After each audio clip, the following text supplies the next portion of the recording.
రాఘవా విన్నావుగా మనోడే మారలా. సో దిల్రుబా ఎప్పుడో చూసాను, పెద్ద రాడ్డే, మామూలు రాడ్ కాదు, తట్టుకోలేకపోతున్నా భయ్యా నిజంగా. నేను బతకను. అంటే సారీ అండ్ థ్యాంక్స్ వీటి రెండు విలువ చెప్పడానికి నాకు 2.5 గంటల టార్చర్ చూపించినావు నువ్వు. తర్వాత లాస్ట్ కి సారీ అండ్ థ్యాంక్స్ అనే చెప్పాలిగా నాకు. Thanks for torturing you and sorry for watching our movie అని చెప్పేసి.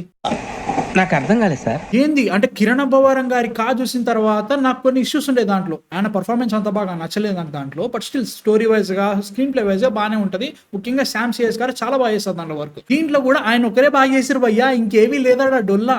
ఈగో క్లాషెస్ మీద స్టోరీ ఉంటుందని అనుకున్నా ట్రైలర్ చూసిన తర్వాత. వాళ్ళు ex girlfriend current love స్టోరీతో ఎలా లింక్ చేశారని చెప్పేసి నేను చూస్తా వచ్చిన. మా బాబోయ్ ఫస్ట్ హాఫ్ లో వాళ్ళ పర్ఫార్మెన్స్ ఉంటాయి భయ్యా నిజంగా. ముగ్గురు మెయిన్ లీడ్స్ ఉంటారు, heroine, ex girl friend and also hero.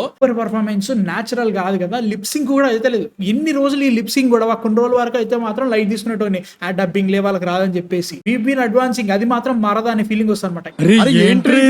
Everything is artificial. Hero acting చేసిన ఆర్టిఫిషియల్ అనిపిస్తుంది, డైలాగ్ చెప్పినా ఆర్టిఫిషియల్ అనిపిస్తుంది. హీరోయిన్ అంతే, వేరే వాళ్ళు కూడా అంతే. ఇంకా కిరణ్ అబ్బవరం గారు ఆ ఫైట్ సీక్వెన్సెస్ ఎందుకు వస్తున్నాయో నాకు అర్థమే కావట్లేదు అనమాట. విలన్ గాడు కాదు, నేను జోకర్ గాని. అమ్మ బాబాయ్ ఎందుకు వచ్చాను రా బాబు ఫీలింగ్ అనే ఫీలింగ్ క్రియేట్ చేస్తుంది. ఇంకేమీ చెప్పలేకపోతున్నా, అంత దారుణంగా సినిమా.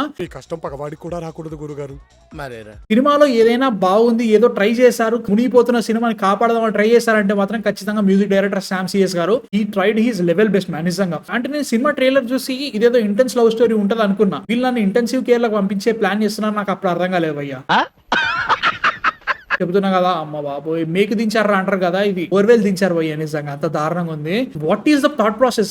ఒకటి చాలా ఆనెస్ట్ అటెంప్ట్ అని చెప్పేసామని చెప్పిన తర్వాత కూడా జనాలు దానికి పెద్ద హిట్ చేసిన తర్వాత like back to square one ఒక మంచి సినిమా ఇచ్చేస్తాం, మళ్ళీ ఇంకో 3-4 రాడ్ల సినిమాలు ఇచ్చేసి ఇంకో పెద్ద సినిమాతో వస్తాను ప్లాన్ చేస్తున్నారు. నాకు అర్థం కావట్లేదు. First of all Kiran Abbavaram గారి పర్ఫార్మెన్స్ లో అసలు వెయిట్ తెలియట్లేదు. ఆయన వాయిస్ మాడ్యులేషన్ ఏమీ అర్థం కావట్లేదు. ఆయన వాయిస్ లో అసలు ఎమోషన్ ఉండట్లేదు, వెయిట్ ఉండట్లేదు, ఏదో చెప్పేస్తున్నట్టు అనిపిస్తుంది అనమాట. ఈ సినిమాలో అసలు తేడా కనిపించకపోతే సేమ్ కిరణ్ అబ్బవరాన్ని చూడడానికి వస్తుంటే నాకు ఎందుకు చూడడం, అందులోనూ స్టోరీ ఏమైనా ఇంట్రెస్టింగ్ ఉందంటే లేదు కదా. ఈ సినిమా చూస్తున్నంత కొద్ది మెల్లగా నా బ్రెయిన్ చచ్చిపోతుంది అనే ఫీలింగ్ వచ్చింది భయ్య. ఏదో తేడాగా ఉందేంటి అంటే మరీ రూల్స్ రంజన్ అంత రాడ్డా అంటే మాత్రం కాదులే, కొంచెం పర్లేదు అనే ఫీలింగ్ వచ్చింది. Maybe because of cinematography and music అవి కొంచెం పనిచేసినాయి. రైటింగ్ ఉంటుంది భయ్య దీంట్లో. అమ్మ బాబాయ్ నా భూత నా భవిష్యత్తు నా ఆలైతే అసలే కావట్లేదు. కారణం భయ్య నిజంగా చెప్తున్నా కదా, గాంధీ గారి 3 కోతులు లెక్క ఇట్లా ఇట్లా ఇట్లా ఇట్లా ఉండాలనిపిస్తుంది నాకు సినిమా చూస్తున్నంత సేపు. దీనికోసం ఇంత దూరం వెళ్ళొచ్చిన.